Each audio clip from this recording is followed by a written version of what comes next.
Hi everyone, I'm Catherine from Yemeni Foods, and in this video I'm going to be showing you how to make Fahsa Saltah, which is a really popular dish in Yemen.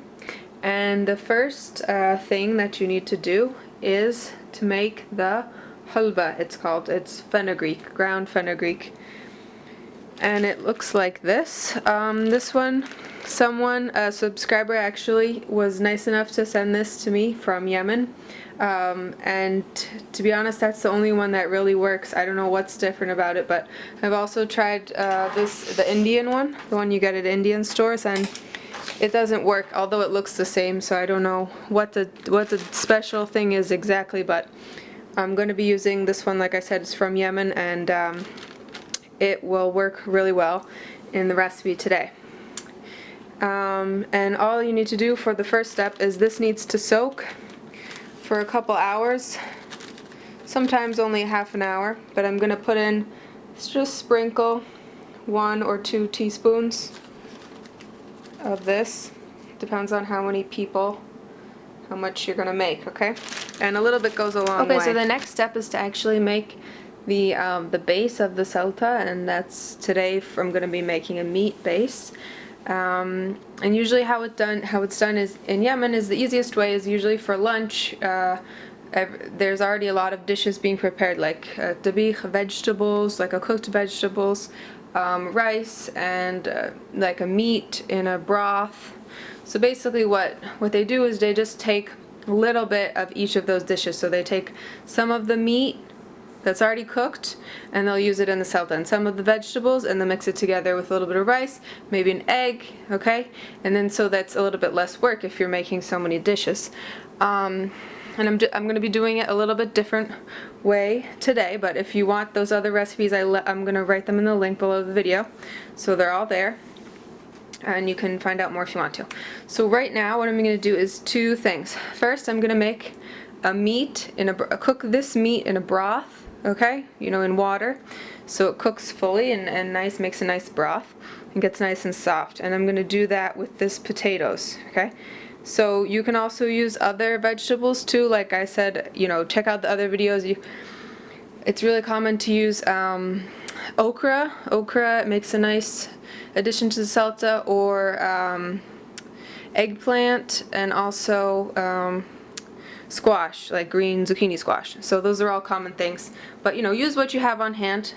Today I'm be focusing on the meat part of it, so that's why I'm not really using so many vegetables. I'm going to be using 1 pound approximately of meat, and again, I'm going to save some of this to go on the side, so it'll be a nice presentation with the saltah. I'm going to cook this meat in 2 tablespoons of oil, along with 2 medium potatoes, and I'm going to use salt to taste. I'm going to use 2 cloves of garlic in with the meat broth, and I'm going to save some garlic to go with the saltah itself, mixed in with a little bit of oil and vegetables and peppers at the end. I'm going to use spices. This is a Hawaiian spice mix. I also will write this below the video. Is 1.5 teaspoons of spices, and that's going to go in the meat. Green chili pepper to your taste. I'm going to use 1 with the broth, and I'm going to use 1 at the end. You'll see it'll become clear at the end. And then I'm going to use 1 chopped onion. Half of it I'm going to put in with the broth again, and half of it I'm going to use at the end. And the tomatoes I'm not going to put in with the broth. I'm going to use them at the end. First, to make the meat in a broth, cook half an onion, 1 chili, and garlic in oil until browned. I'm doing this over medium heat, by the way.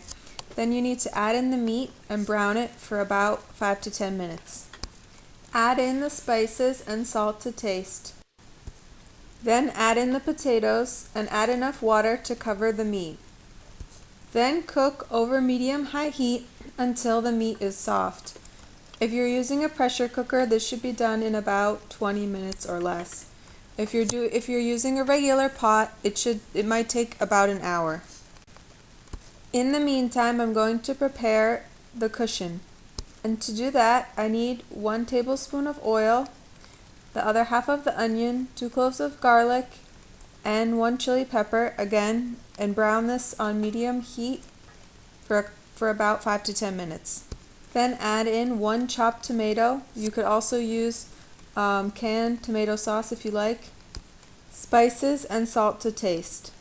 Cook this on medium heat until the tomatoes are soft and they've begun to like melt a little bit, and that should take about 15-20 minutes.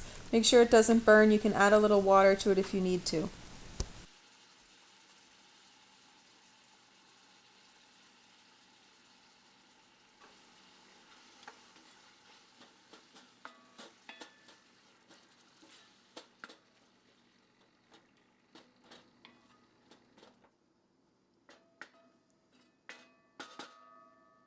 So now after my fenugreek or halba has been sitting for 1 hour, I'm going to pour out all of the water. And I'm going to beat it with a wooden spoon until it becomes light and fluffy and it changes in color to like a lighter color, almost white. And as I said in the beginning, this halba comes from Yemen, and I haven't had any luck with the other kind of halba, so if it's not whipping up, probably it's not the right kind, or it's stale.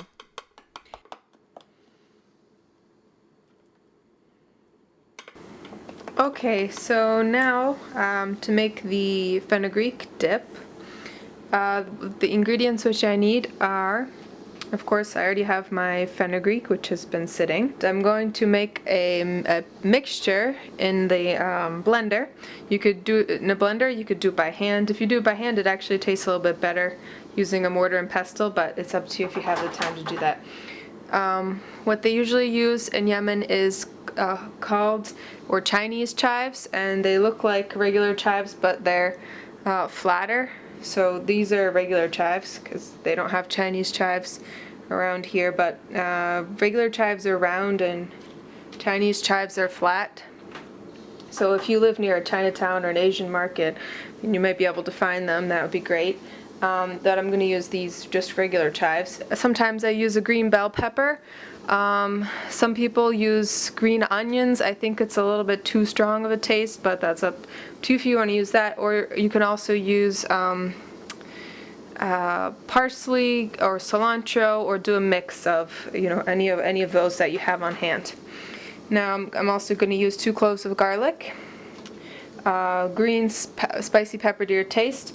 Usually I add 1 or 2, and if it's I taste it because every pepper is different. If it's not spicy enough, I add another one. And 1 dried pepper, chili pepper again, it's spicy. A pinch of cumin seeds and salt to taste. Now mix all of those ingredients in the blender and blend on high until smooth. If need be, you can add some water in there so it makes the blender move. Okay, now I have my halba ready and my greens ready. And what I like to do is just take a spoonful at a time of the greens and add it to the halba until you get a light green color, and you can taste this to see if it's spicy enough to your liking, or keep on adding more if you want it spicier. Also add salt at this point, and you can just set that aside. Now we're going to go back to the meat, which has been cooking, and now it should be nice and soft.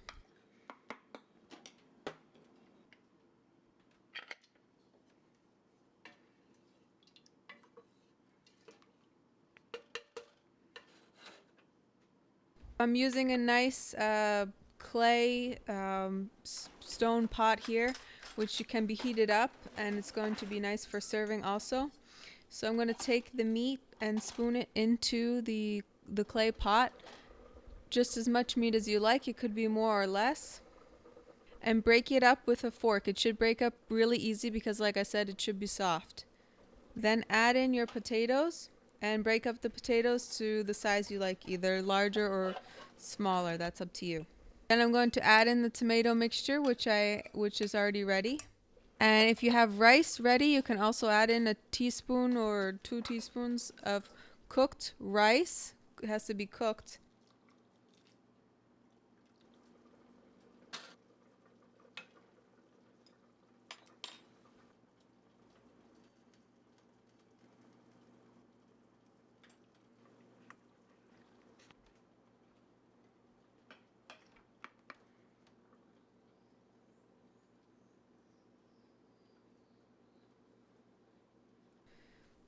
Heat this all up until it's bubbling and then spoon on the halba about 1 teaspoon at a time until it's to your taste. And serve it bubbling hot with bread and meat on the side.